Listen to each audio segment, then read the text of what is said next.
Bakit mas marami nagsasabi na mas masaya yung childhood ng mga batang 90s kaysa ngayon? Bakit mas marami nagsasabi na yung mga batang 90s maswerte sila? Kasi mas masaya yung mga naging childhood experience nila. Simple lang, mga batang 90s, pakinggan nyo to.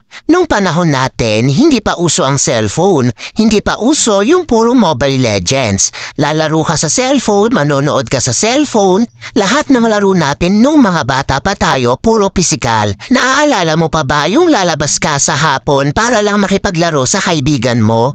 Yung tipong nababad trip ka na kasi nabuburo ka na sa laro. Pero patuloy ka pa rin kasi masaya ka makipaglaro sa mga kaibigan mo.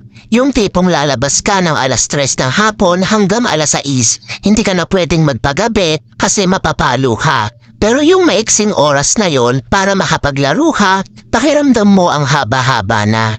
Naaalala mo pa ba pag galing mo sa eskwela? Madaling-madali ka kasi may papanoorin ka pa. Oo, kasi yung mga palabas sa TV noon puro pambata pa, puro cartoons, may mga anime pa. Nakakatuwa kasi ang mga palabas noon talagang nakakatulong sa bata. May matinik, may Hiraya Manawari, may sineskwela pa.